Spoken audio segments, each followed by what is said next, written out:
Olá, forte abraço para os nossos alunos, para os nossos residentes e também para os nossos colegas do setor de dor da anestesiologia e também do Centro Alfa.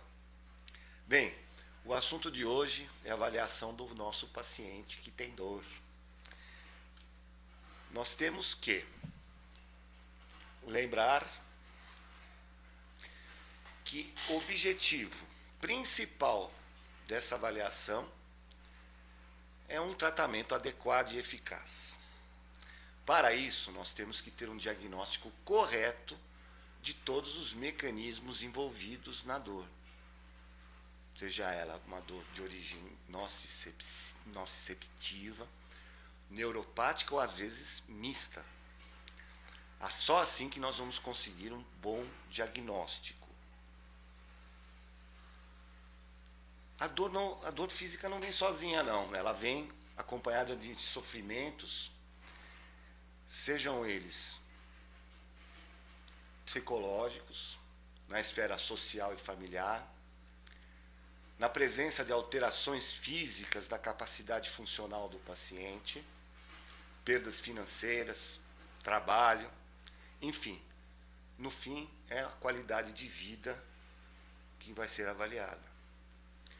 Para isso, não tem muita diferença de se fazer uma boa anamnese, salvo que às vezes nós temos algumas características que a gente tem que lembrar de alguns fatos importantes que às vezes a gente esquece de pôr na história e depois fica difícil a gente fazer o diagnóstico, né?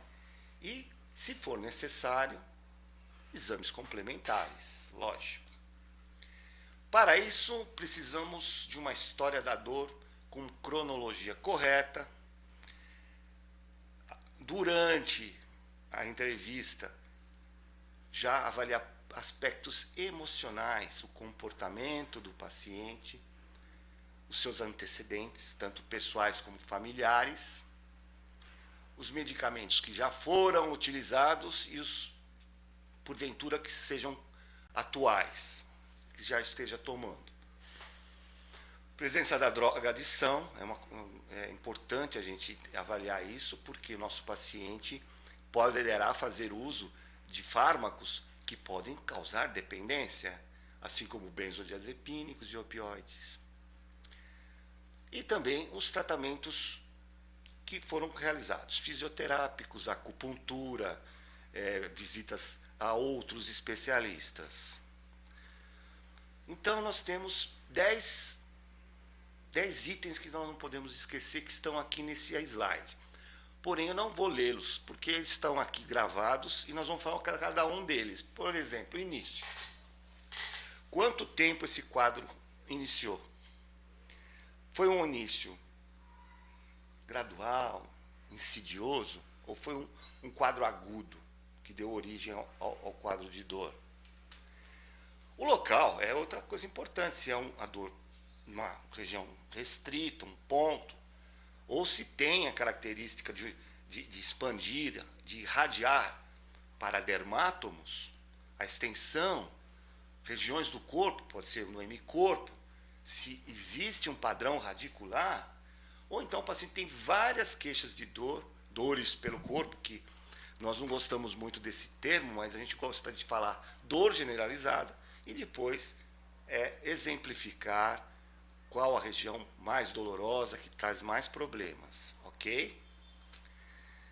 Então tá aí, ó. A irradiação da lombar pode ir para membro inferior ou membros inferiores. Na cervical também, com componentes radiculares, pode ser irradiada para membro superior ou superiores. No caso da síndrome do manguito rotador, do ombro doloroso, nós podemos ter a irradiação para braço, antebraço, punho.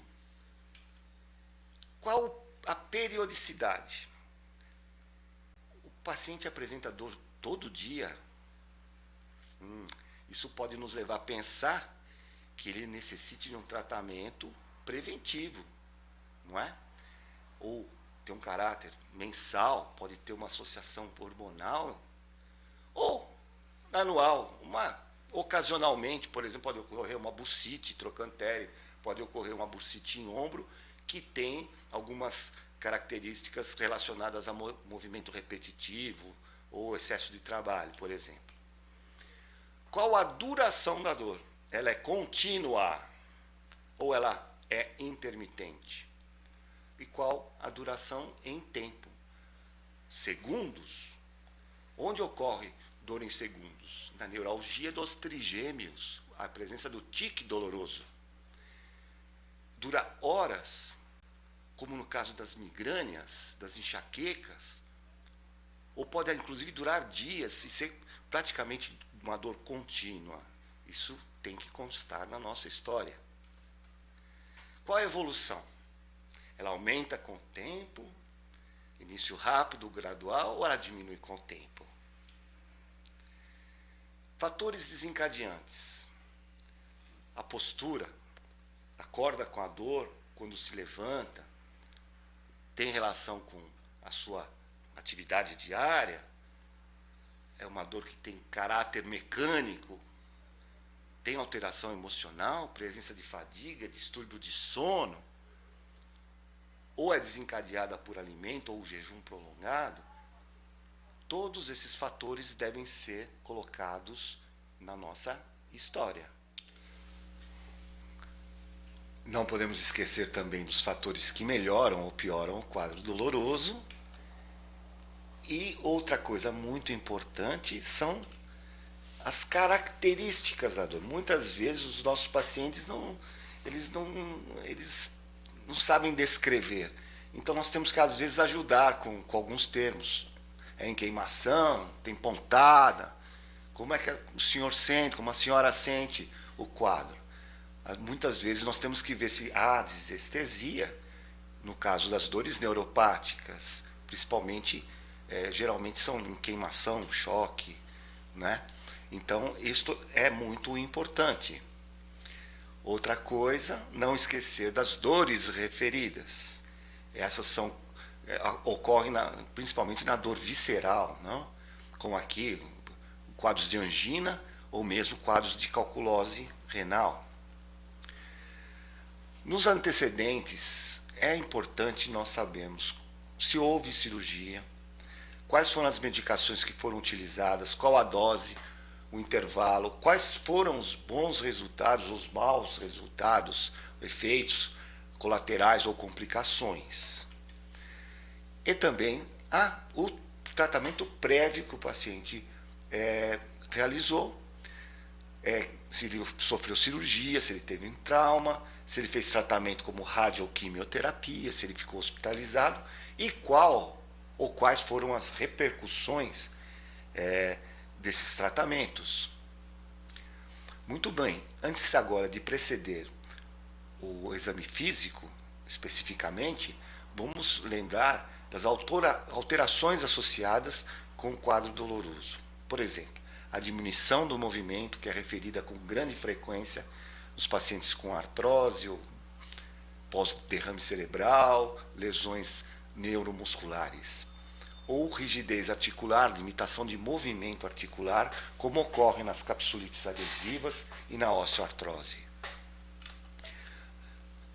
Outra alteração que pode estar associada ao quadro doloroso é a alteração da sensibilidade, que pode ser a sensibilidade tanto térmica quanto tátil, vibratória e dolorosa. Pode haver presença de edema, principalmente em quadros de dor crônica regional complexa, né? O edema pode ser de origem linfática ou isquêmica ou pós uma trombose venosa profunda. Alteração da cor na síndrome de dor regional complexa pode haver uma cianose, uma isquemia, ou então, em caso de compressão vascular, ter um grande volume e esquentar ou mudar a cor, ficar com característica da dermatite ocre, no caso das varizes. A alteração da temperatura também pode ocorrer tanto na síndrome de dor regional complexa quanto nas isquemias, ou o aumento da temperatura nos quadros inflamatórios e infecciosos. A atrofia muscular pode estar associada também ao quadro doloroso, tanto por desuso ou um quadro neuropático, ou uma lesão até central do sistema nervoso. Perda da força ocorre muito frequentemente nas neuropatias, nas lesões do sistema nervoso, também por desuso ou lesão muscular. Muito bom. Agora nós vamos passar para o exame físico geral.